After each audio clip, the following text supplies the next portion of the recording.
Hello, everyone. Welcome back to the Hot Slice. We have a very special episode of the Hot Slice today. I am creative director Josh Cowan, and with me, the executive editor of Pizza Today, Miss Denise Greer. Hello, Denise. Hello, Josh. It's Monday, but I am giddy as all can get out because we have an awesome guest. We do have an awesome guest. It's a very special episode. This is our Pizzeria of the Year episode featuring Tony Gemignani. Can I just say how hard that was to keep a secret? Do you know how many photos I have on my phone of us going to Tony's Pizza Napoletana, and I couldn't share a single one of them? Yeah, we went to San Francisco a month ago. Tony fed us nearly every pizza on the menu, which is a lot. Yeah, probably 2 tables full.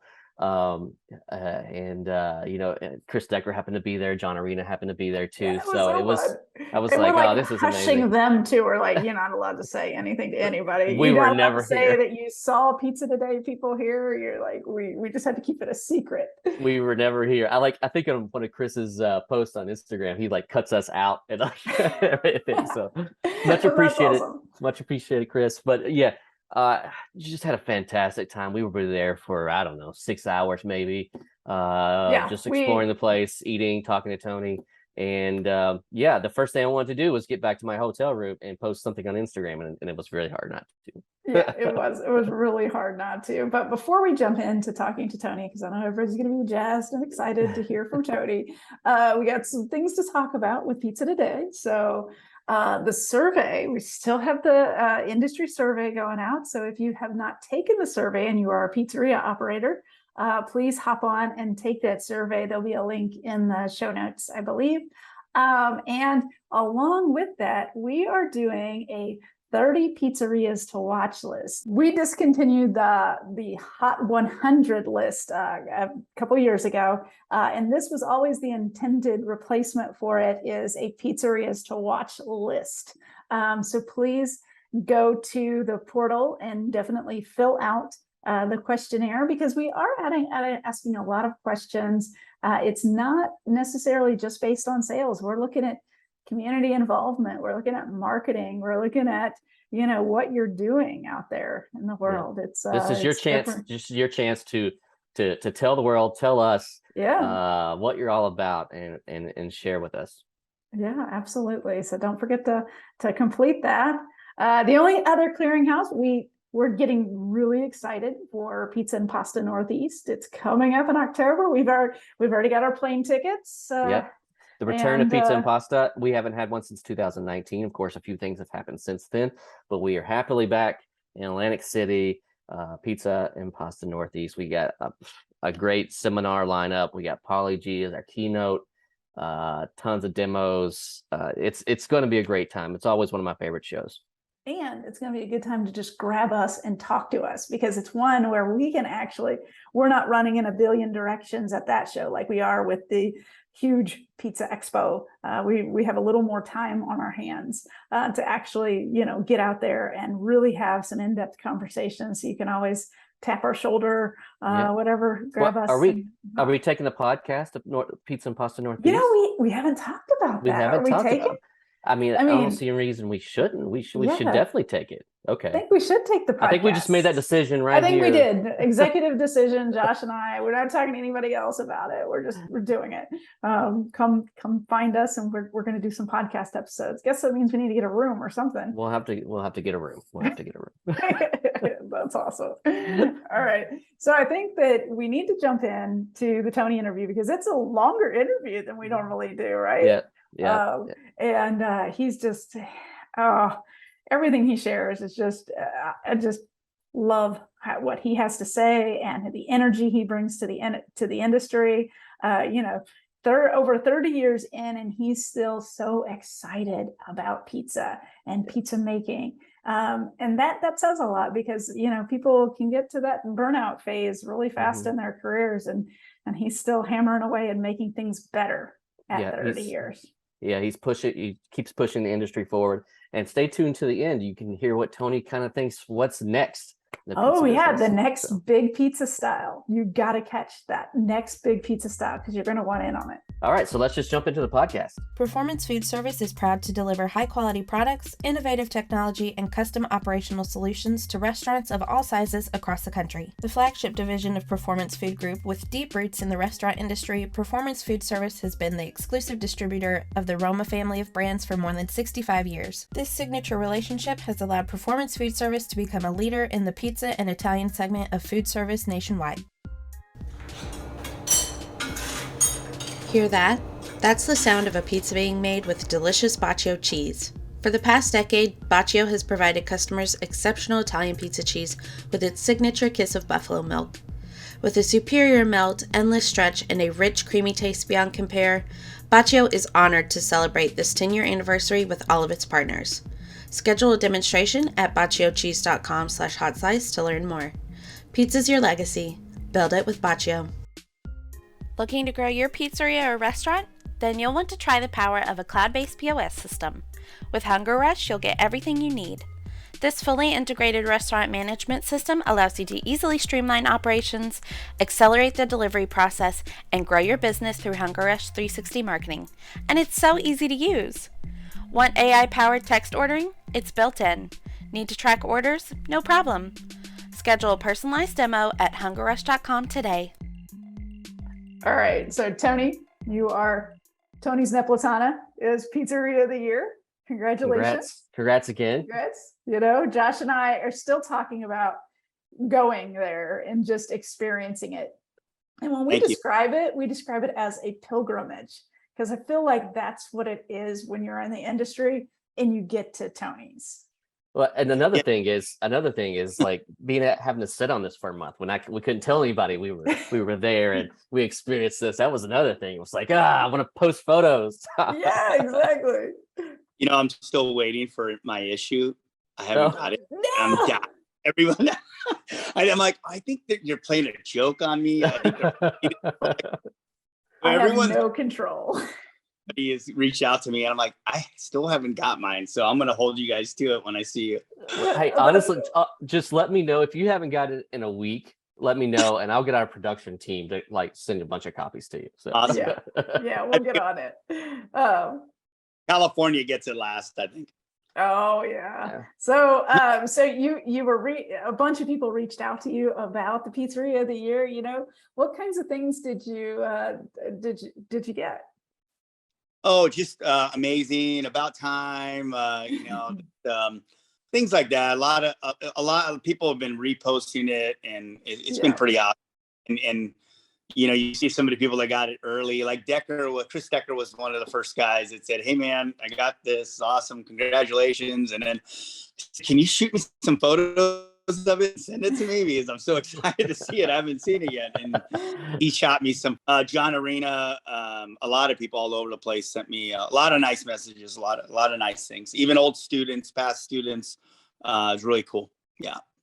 Now, what does it mean to you? Because I know a lot of people post it on our website too, and they or on our socials. And I love it because they refer to you as the GOAT. What does that name mean to you? I think it's pretty awesome that people call me that. There's a lot of great pizza makers out there. I think when it comes to Tony's and you see us getting it, I've been in the business for 31 years and we're in my room to have all my collectibles, as you guys know. And in that drawer over there's some old Pizza Today's, the original ones that, when you get into the game, getting on a cover of Pizza Today is the biggest thing in the world. I mean, like you might say, some people say, oh, Time Magazine, if you're in the pizza business and you've grown up with it as long as I have, you've always opened up Pizza Today as like, this is it. This is our industry Bible. Like, when you open it up, and to finally get on that was pretty big for me, honestly. Like, cried a little bit, told my wife, like, wow, this is great. And in 2005, the guys were on it, Ken and me and Joe Carlucci and Styler and Mike Shepard were on that as a team, bringing back the World Pizza Games. Honestly, it's been a lifelong dream of my career to be Pizzeria of the Year. And I built Tony's to be a special place. I always said it was going to be an institution, multiple ovens, multiple styles before anyone ever really looked at that as saying, hey, you know, we're New York guys and we hate this style. We don't get along with Chicago or California, and we only do this. And I looked beyond that. And it was always a special place, and a place where we taught students, certified students over the years. And I've been teaching for 15 years, and 13 of those years have been out of Tony's. And just seeing the people that have come in, the students have come in over the years, seeing us progress into the volume that we do now to what it was at the beginning. It's just been pretty awesome. And then I can't tell you how excited I was to be on that. I wanted to tell everybody. Right. You know, I told my partners, but you know, it was a big deal in my career, more than you guys would ever imagine. And it takes a lot to get on a Pizza Day cover. People think that there are a lot of magazines in the industry or outside of our industry, let's say, that throw people on covers and do stuff like that. You earn it. And it was really special. 31 years later, I can say I was in this magazine and I'm on it. And, you know, I do a lot with you guys in trade shows, stuff like that over the years, but it was very special to me. I can't tell you how much. I can't even describe it, actually. So just a quick story, like when we were following you to the restaurant and we get there and there's a line all the way down the block. And this is just a normal, Wednesday or Thursday or something like that. And I was like, oh yeah, this is the pizzeria of the year right here. This is the pizzeria of the year. It was amazing. It was so cool. I honestly, you know, it's, you know, and people that we visited their restaurants know that we usually come in at an off time. So we usually come in and we see no one. Like usually there's like no one in the dining room, no one out. And to sort of walk up and see a huge line that was like half a block long, and people are just jazzed and excited to get your food. Like that's coming from all around. exciting. Yeah, coming from all around. I mean, you met two guys, I don't know, they were from overseas, and just to come there and try it, it's crazy. Yeah, it's exciting. Every time, you know, you see locals, neighborhooders, you see people in the Bay Area, and then you see in the States, and then you see outside from different countries. It's pretty awesome to see that every day. You know, we had our biggest month ever in July that we ever, and so that was pretty exciting. We did a little over 1.2, which was pretty insane. I know the story was about $1 million months, pretty much, or breaking that, and we did have our biggest month ever, and that was pretty exciting to see that number. I think we touched on this a little bit. It's like, you know, he does all this volume, and it's not like that. I mean, like, you know, back in the day when I started, you always wanted to reach 1 million. I mean, that was the goal. I mean, I remember, you know, at Paisano's Pizzeria with my brother counting out, you know, and we talk about this a little bit. My wife's, you know, on the counter, I'm writing checks in to the nightly deposit, and a lot of it was cash back then, and everything's credit card now. And you're batching out, and you're celebrating a $3,500 night, a $5,000 night, and your dream is to reach $1 million. And then once you hit that $1 million, you want to get a 1.3, 1.5, and you're hoping one day you'll hit 2. And you know, I was there back in the day, and you know, you work hard, you dream, you think about ideas, you think about seating, you think about flow, you think about everything to try to achieve it. How do I build my delivery up? How do I build my to-go? How do I build lunches? There's so many variables to achieving that number, and is it achievable to do $1 million a month? And it is. And there were kind of stepping stones for me to get to that. It didn't happen overnight. Yeah. I moved on from Paisano's after 17 years. And we did, you know, nice numbers back then that reached 1 million and over. But to really break the 10 million mark and the 12 million mark, which we think we're going to break this year, it's a lot of hard work. It's a big team behind it. It's not just me, even though it's Tony's Pizza. There's so many more people involved in that number. Over 100 employees that are able to achieve that number, and we're not a big square foot, you know, we're not big. You saw that. It's not giant Cheesecake Factory. It's not 10,000 square feet. It's not even 5,000 square feet really. Yeah. But doing the most that you can out of a kitchen that's considered relatively small, but having different parts, and to be able to have now 200 seats versus 100 seats made quite a difference in annual sales with the addition of seating during COVID with outdoor seating and parklets and stuff. So yeah. Well, and let's, because Josh and I, we walked into the kitchen area because, you get that open, open oven out in the front, and then you have your other ovens in the back. And what I thought was really cool is, we've been in a lot of kitchens, and yours is no bigger, probably a lot smaller than some of them that we've seen, and to be able to do that kind of output it's just mind-boggling, man. Yeah, what kind of systems go into that? Like, where does it start? Inches always in the business, you run out of refrigeration, you always run out of room if you start building volume. But I had to move my dough production outside of Tony's down the street, and I added that to the equation of rent and fixtures and everything. But you do the most out of it, and you train your guys and to be your crew to be as fast as you can, but also being efficient. So I have almost a 9,000 square foot restaurant, Pizza Rocks in Vegas. When those chefs come in, they say, we'll never complain about a small kitchen ever. like they'll look at it, you nuts, and we'll do 2.5 times more of the volume almost there, two times, maybe 2 times the volume there. Yeah. And it's interesting when you pivot into kitchens. The smaller kitchens actually are more efficient than bigger kitchens. And even though our kitchens are separated, when you look at Slice House and Tony's, and you got a coal oven over here and a Rotoflex over here, and you have the Pizza Masters here, and you have the Capones here, and the wood fired in the front. Yeah, there's a lot of parts to it. But it all works, I always think that you can make the most out of the square footage you have. Sometimes people think that, I have students come to me and say, I think I'm maxed out. This is what we do. And I said, what are you doing? Yeah, we do like 2,800. I said, what's your square footage? Show me a video. There's a guy in Arizona actually that I'm like, you could do way more volume out of that. And you go, no, we're pretty maxed out. Well, trust me, you could do a lot more volume out of that kitchen. That kitchen's twice the size of mine. You got the ovens. You just need to, you'll learn to get busier as you go and be faster. And I think important too is the employees too. How are they able to get faster during a busy time? And I think we talked a little bit about this is some of the people that you hire that play sports, that know how to be faster.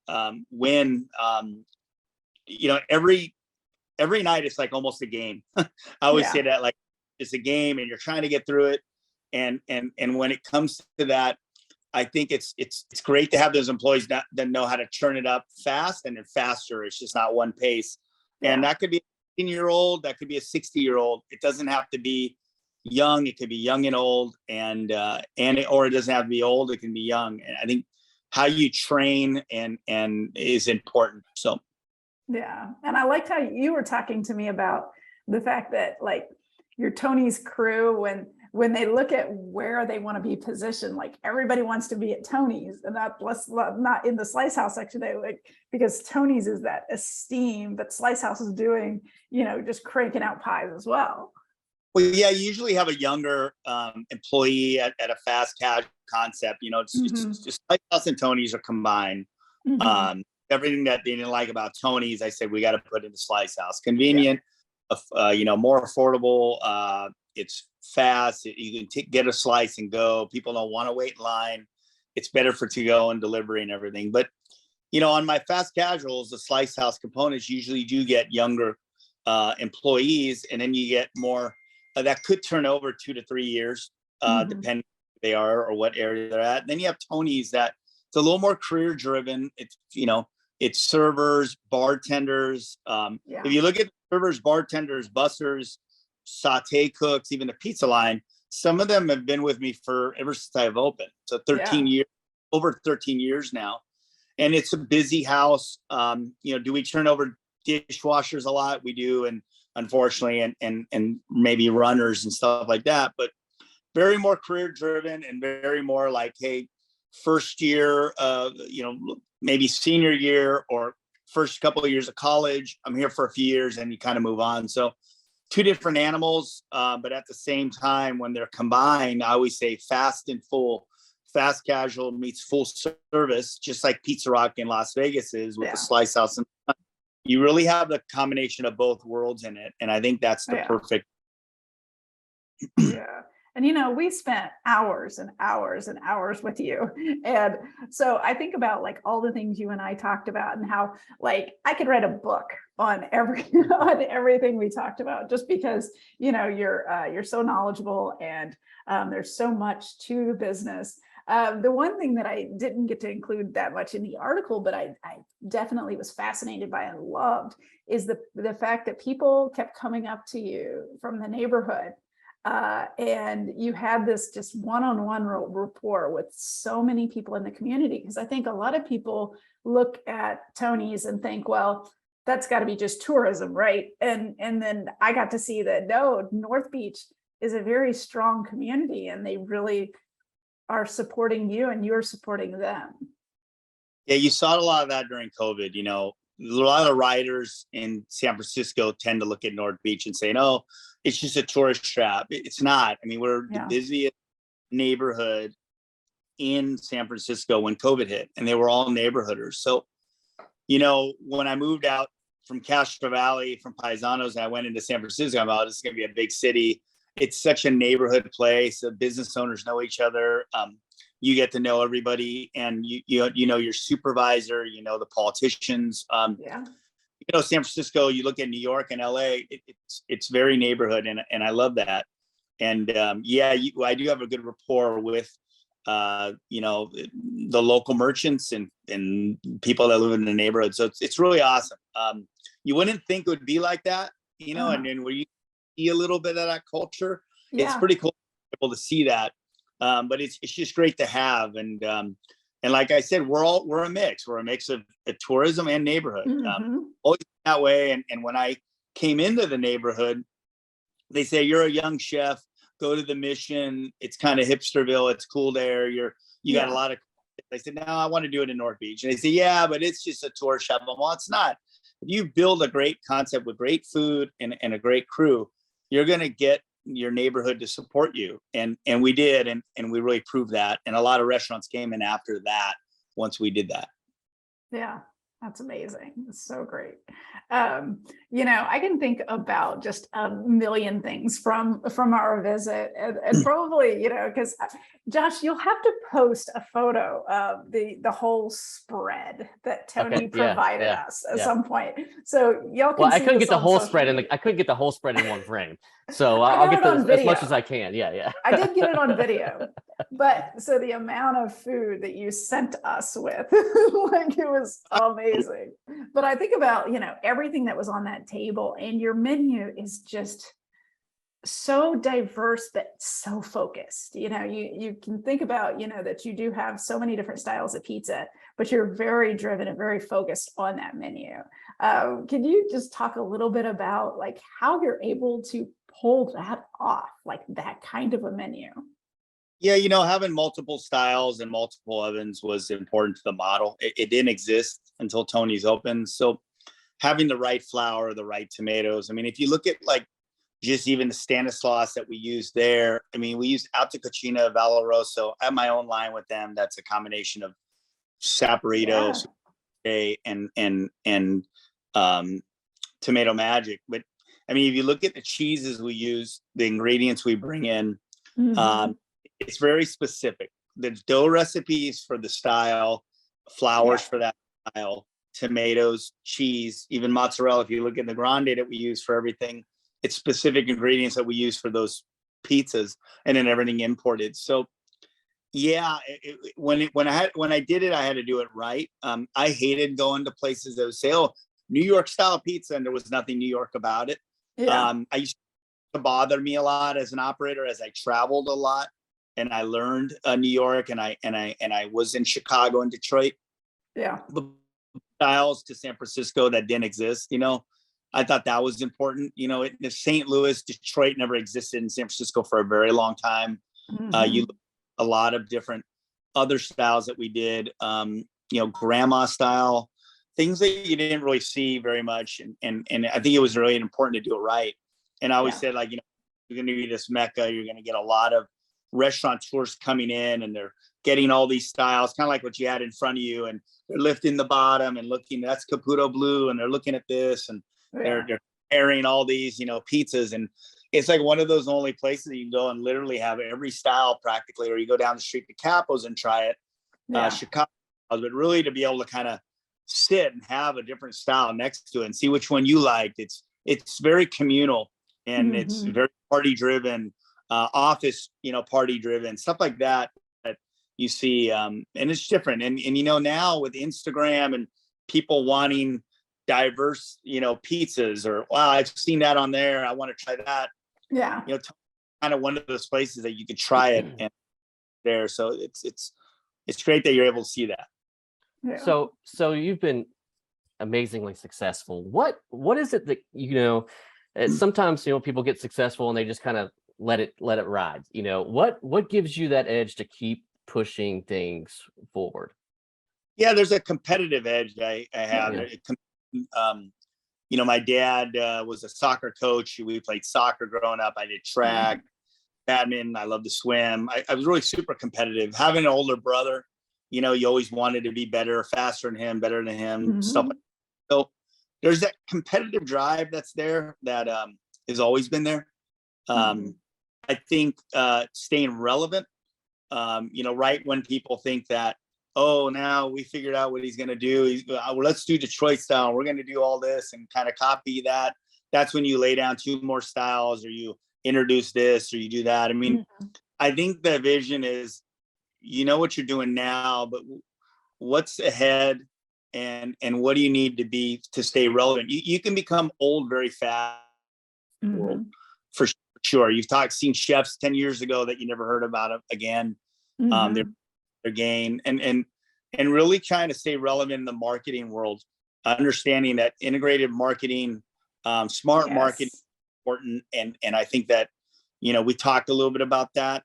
I think that, you've seen a lot of people kind of follow the path that we've done over the years, working with the Giants, working with like the Warriors or 49er organizations, working with cool custom boxes that we've done over the years from way back in the day, and collaborating with artists and working with, something that you can do in your community. It doesn't have to always be a competition that you get written up about, that you're representing your town in Las Vegas at Pizza Expo and you created this pizza and blah, blah, blah. You can just kind of create a lot of things. So there's a lot to that's saying that, hey, he's a competitive guy. He wants to win, look at him in competition. But I think that it's just that passion and love for the craft. It fuels you. When you have something that fuels you and you do it, love what you do, you always want to be good at it. I mean, slice houses, for instance, I wasn't happy with our grandmas recently. I wanted to be thinner, crispier, wanted to fry more. I went back to the slice house. I woke up, I said, what? I need to address this. I need to make it better. So certain things on the menu, I want it to be the best. If it's the garlic bread that you have, it's the best garlic bread. It's made with our sourdough. If it's that meatball gigante that you had that I gave to you with the fried egg on top, I want that was so good.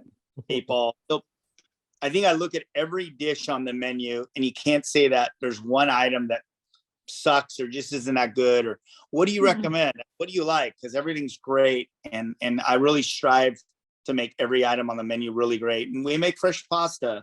We taste sausages. There's certain things that we do there that are very scratch items. So when I left Paisanos after 17 years, I said, I want to make as much as I can from scratch. It's going to take a little while for me to learn this. And I learned it on my own. And with that said, I just look at everything. I really dive into it pretty deep. Yeah.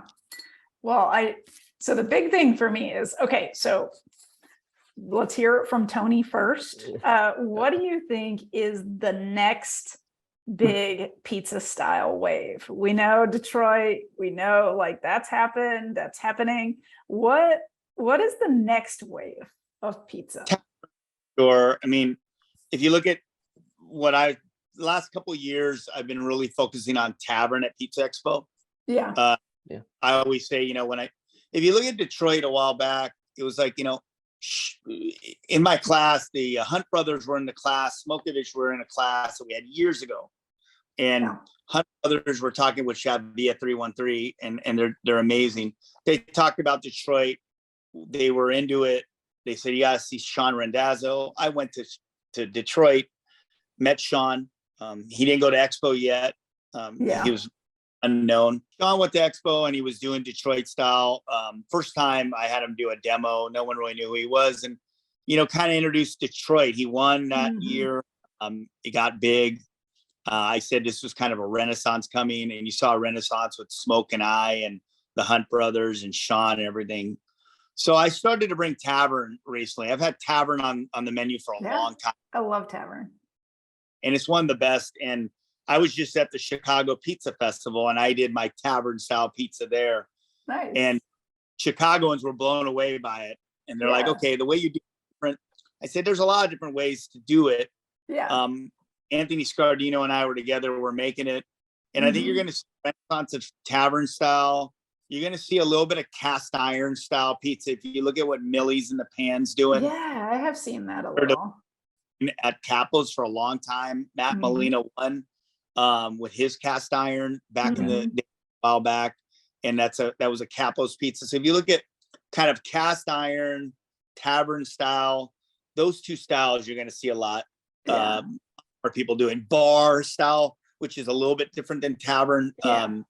But you're going to see a lot of that. Thin is in, I think, right now. Thin is in. I think so too. Hey, I grew up on Chicago Thin, so I'm all for it. Just quickly, just for my own personal benefit, what's the differences between the bar and the Tavern style?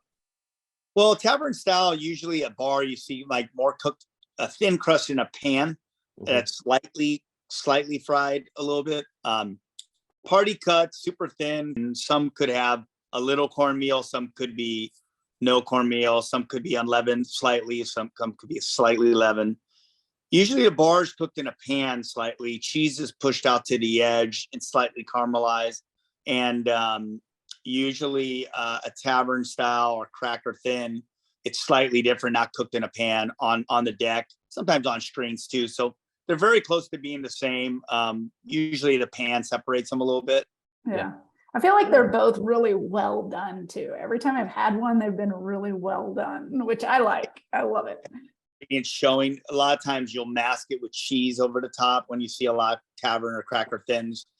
For me, I use cup and char pepperoni. I want to be on top. So presenting mine is a little different. I like a little more cornmeal, and I like leavened thins than not. So yeah. Oh, that's awesome.